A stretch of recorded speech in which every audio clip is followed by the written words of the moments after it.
Los pasillos flanqueados por puertas desencajadas se sucedían en las entrañas de la mansión. Patrullar el ala oeste solía ser un paseo tranquilo con la linterna arrancándole sombras dentadas al papel levantado de las paredes.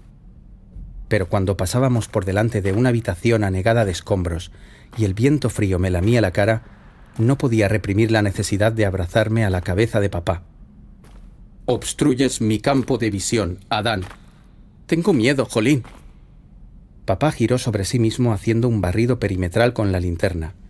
Yo giré con sus hombros, temeroso de la oscuridad que dejábamos atrás. «No detecto presencias hostiles», aseguró en tono monocorde. «Las estadísticas arrojan que no hay antecedentes de infiltración en este sector». «Quiero volver», murmuré. «De acuerdo», zanjó, empezando a deshacer lo andado. No le quité las manos de la cara. Por aquel entonces yo tenía 4 años y no me cuestionaba la presencia de esqueletos en la cocina ruinosa en la que papá me servía las verduras de su huerto. Vestido como un principito, trepaba a mi trona y amacaba los pies mientras observaba al muerto que ocupaba el rincón que tenía enfrente. Si papá no le daba importancia a su presencia, ¿por qué iba a hacerlo yo, que jugaba a embocarle los guisantes en las cuencas vacías del cráneo? Aunque 9 de 10 lanzamientos eran interceptados por la mano de papá, que los devolvía a mi cuenco. Con el tiempo, sin embargo, empecé a formular preguntas que papá rehusaba responder, escudándose en un concepto abstracto llamado control parental. Pero mi insistencia machacona surtió efecto y transigió en resolverme dudas siempre y cuando estuviesen ligadas a temas que me afectasen personalmente. «Vale, esto me afecta», afirmé con 5 años. «¿Qué son los agujeros chiquitines que tienes en la camisa?» Papá procesó la información y concluyó que se ajustaba al ámbito personal. «Perforaciones de bala». Levantó la cabeza. «No todas pertenecen a la misma disputa». ¿Las balas son esas cosas que se usan en la guerra? Según la última RAE, la bala es un proyectil de forma esférica o cilíndrico ojival, generalmente de plomo o hierro. Me miró detenidamente. Tiene la capacidad de matar o herir de gravedad dependiendo de la pericia del tirador y la potencia del arma. ¿Y no te hace pupa? No. Chachi, dije más tranquilo. Sí, papá también enriquecía mi lenguaje con cuentos infantiles. La escasez de agua no resultaba problemática para el consumo, pero a veces los baños se retrasaban semanas. Por ello papá me limpiaba como a un mueble pasándome un trapito apenas húmedo por el cuerpo. Yo levantaba los brazos en el atrio de la mansión, imitando a la escalinata que se bifurcaba al llegar a la planta superior, y paseaba la vista por los infinitos detalles del lugar, desde los querubines resquebrajados que decoraban las balaustradas hasta la luz ceniza que nos alumbraba desde la claraboya del techo. Papá abría la persiana acorazada de aquel acceso únicamente si era necesario. Si bien la mansión era impracticable desde fuera, decía que no había que correr riesgos, juzgando a todos los merodeadores como simples vagabundos muertos de hambre. «Abre más cosas además de la claraboya. No pasará nada», añadí anticipándome a su respuesta. «La mayoría de las ventanas están selladas desde hace 3 años. Sus mecanismos están inoperativos». Me pasó el trapito por el cuello. «El resto están ubicadas en zonas de riesgo y no es conveniente abrirlas».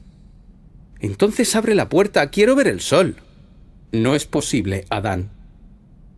Cogí tal rebote que salté de la palangana y salí disparado hacia mi cuarto a través de un penumbroso pasillo lateral. Con los ojos anegados por lágrimas de enfado, percibí en mis pies descalzos la transición de madera que papá había pulido a los primeros mechones de césped que brotaban sobre imperceptibles desniveles de tierra. Los helechos me cosquilleaban los muslos, y las pequeñas bioluminiscencias que pendían de filamentos electrónicos se activaban con mi cercanía y descubrían con su tenue fulgor las plantas trepadoras que forraban las paredes y ganaban el techo. Que la zona habitable fuera un jardín salvaje me parecía tan normal como la existencia de restos humanos en las inmediaciones. Sabía que aquella explosión vegetal procedía del huerto, cuyo umbral guardaba sin estorbar un árbol joven que había comenzado a encorvarse bajo el dintel. También sabía que papá realizaba estudios sobre la tolerancia estructural del ala este cada vez que se proponía derribar a puñetazos la pared de una estancia adyacente para agrandar el huerto.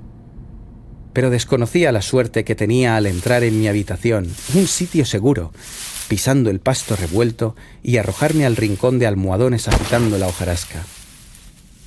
Desconocía lo mucho que luego extrañaría aquella grabación de grillos en bucle.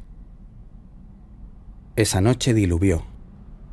Los truenos bramaron desde la lejanía en un aviso de advertencia. Cuesta imaginar el terror que se apoderaría de los vagabundos que de tanto en tanto se aventuraban por los límites de la mansión. Papá me explicó que las tormentas adquirían mayor magnitud año tras año, electrificándolo todo a su paso, y que la desesperación apremiaba a los que veían imposible alcanzar un refugio antes de que las planicies se transformaran en bosques de relámpagos. Luego efectuó una serie de mediciones con las primeras gotas que cayeron por el tubo que recogía la lluvia del tejado. No potable, no corrosiva, proceso afirmativo, concluyó cuando el violáceo del agua en el tubo de ensayo reveló su nivel de pH. Ve a la bañera, Adán. Aprovecharemos la coyuntura climatológica para finalizar tu higienización. Recogí mis juguetes, cosas que flotaban, y aguardé desnudo de pie ante la bañera mientras papá calentaba el agua con las manos. Se le enrojecían creando un burbujeo que me hacía reír. La tormenta arreciaba y la mansión crujía como un galeón castigado por las olas. Papá levantó la vista al techo sin desatender su tarea. El viento alcanza los 127 kilómetros por hora, sentenció, inexpresivo. Papá, me pican los pies, repliqué. El alicatado de las paredes se había ido desconchando y el suelo estaba repleto de trocitos de azulejo. Pica muchísimo. Papá desactivó el calor de sus manos y me introdujo en el agua cogiéndome por la cintura. La mugre que tenía adherida a las plantas de los pies salió a flote. De pronto, una ráfaga de tempestad impactó contra la mansión, aullando por todos sus intersticios en la furiosa búsqueda por resolver el conflicto de aquel obstáculo en medio del camino. La linterna de papá parpadeó en la oscuridad. Yo seguí tirando al suelo los trocitos de azulejo que flotaban en el agua. Me llamo Adán, le espeté poco después, mientras me secaba con un trozo de tela sobre los almohadones de mi habitación. Tú eres papá. Pero en los cuentos, papá no es un nombre. Los papás tienen más nombres que papá. Él estaba arrodillado a los pies del lecho. Era su posición de vigía, la que mantendría hasta el amanecer. También puedes llamarme padre, dijo tras una breve reflexión. Padre y papá son lo mismo, refunfuñé. Yo, además de hijo, soy Adán. ¿Entiendes? Se oyeron gritos y disparos frente a la mansión. La intensidad de los alaridos coincidía con la cercanía de los truenos. Papá salió a averiguar lo que ocurría. Yo estaba a punto de dormirme cuando regresó y adoptó la misma postura de antes. Tu curiosidad es lícita, Adán, determinó, reanudando la conversación. Soy un Atlus 42 rango Tau. La única identificación equivalente a un nombre personal es mi número de fabricación. Se trataba de un código alfanumérico de 7 minutos de duración. Empezaba por 42. Vale, solté soñoliento. Que perdiera un ojo en el altercado con los de afuera no era problema. En el subsuelo solía encontrar recambios. Vamos, que esta revelación no supuso un giro en mi vida. Atlus continuaba siendo el mismo papá que utilizaba la mano como una impresora láser cuando jugábamos a dibujar en las paredes. El mismo que me reparaba las muñecas hechas con tablas presionando los clavos con los dedos. El mismo al que le pedía un abrazo tras lastimarme y de su pecho sonaba una canción de cuna. El mismo que reclamaba mi presencia en la cocina a través de los altavoces de la mansión sin necesidad de micrófono cuando yo salía de excursión. El mismo que, por fortuna, sabía siempre dónde encontrarme, porque en una de esas excursiones hice contacto con el primer extraño. Al principio oí pasos en una escalera que comunicaba con el subsuelo, punto del ala oeste al que papá me prohibía bajar terminantemente por cuestiones de seguridad. Ajeno al peligro, fui a investigar el origen del sonido y el intruso se detuvo frente a mí sin saber cómo reaccionar. Tenía más miedo del que yo pudiera racionalizar. «Hola», le dije, apuntándole con la linterna. Era un anciano. No tenía dientes y respiraba con terrible esfuerzo. «Bajo los pies tenéis el infierno», exclamó con expresión delirante.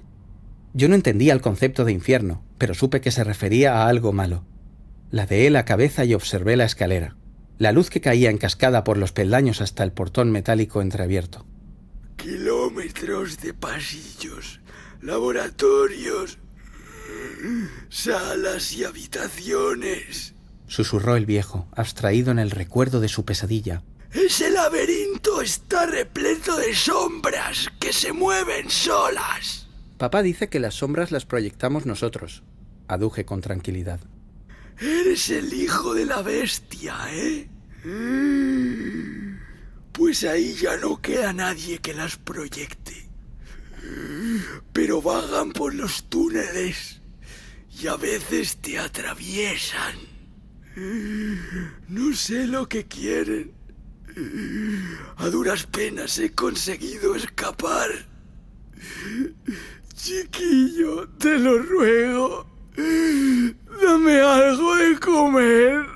Posó sus zarpas en mis hombros y empezó a sacudirme sin fuerza.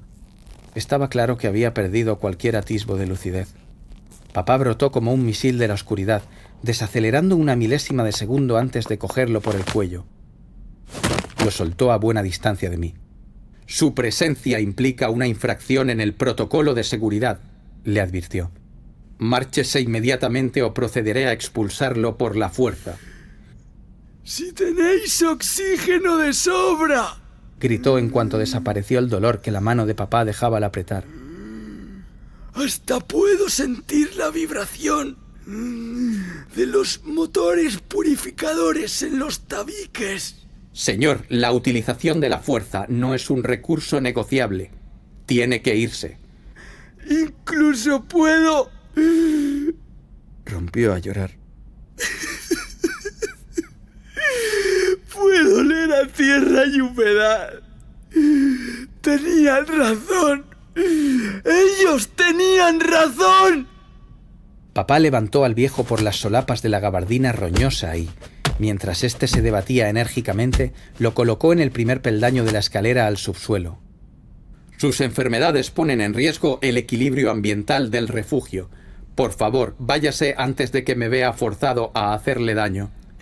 «Pero si aquí respiro bien», exclamó lastimosamente. Jamás olvidaré sus estertores sibilantes. Esto es terapia para mis pulmones». El diagnóstico superficial, olfateó su aliento, indica que padece una neumonía química severa. El oxígeno no le sanará, quizá le cronifique la dolencia. En cualquier caso, deberá marcharse. Aquí no ofrecemos servicios sanitarios». «No pienso volver allí. Está repleto de ecos». «Solo es energía atrapada», repuso, forzándolo a bajar en su propio descenso. «Según los sensores de distancia, le aguarda un viaje de 3 días hasta el sector colapsado por el que accedió al complejo». «Pero por favor». Fue lo último que el viejo imploró antes de que papá cerrara el portón y lo sellase con el calor que irradiaban sus manos. El llanto del intruso se fue apagando a través del acero de medio metro de grosor. Creo que murió ahí mismo, o tal vez avanzase un poco más. En cualquier caso, los sensores de distancia que papá consultaba a menudo no registraron ningún movimiento en meses. Antes de abandonar aquel escenario sombrío, recogí del suelo una foto manoseada que se le había caído al viejo. En ella se podía ver una pradera que reverdecía bajo un sol que deslumbraba el ángulo superior derecho de la imagen. Con los dedos sucios toqué unas cositas blancas que papá identificó como ovejas. Iban juntas, en hato de ganado lanar, recorriendo una llanura que desaparecía abruptamente y volvía en forma de sierra, alzándose a un inconcebible cielo azul. Inquieto ante la posibilidad de que papá me quitase la foto por las enfermedades del viejo, se la enseñé pidiéndole que me llevara a ver las ovejas. Papá se detuvo y la estudió largamente. «Está bien», sentenció. Yo abrí los ojos de sorpresa y comencé a saltar a su alrededor. Aquella semana me cosió a exámenes. ¿Para qué negarlo? Recibí una formación excepcional. Papá me explicó que los Atlus disponían de una biblioteca interna que abarcaba en mayor o menor medida todas las disciplinas del conocimiento científico y artístico. Recuerdo que una vez le pedí que me cuantificase la magnitud de su base de datos y tardó 20 minutos en procesar la petición. Millones de teras repartidos entre archivos de audio, texto y vídeo.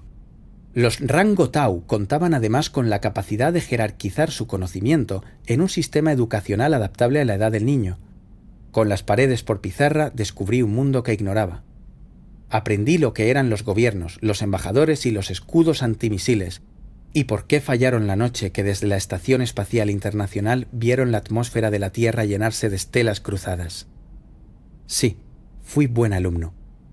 Por ello, cuando saqué 10 en todos los exámenes, papá se me acercó con una máscara antigás y dijo: «Será estimulante para tu aprendizaje que te recompense con aquello que te prometí». No cabía en mí de alegría.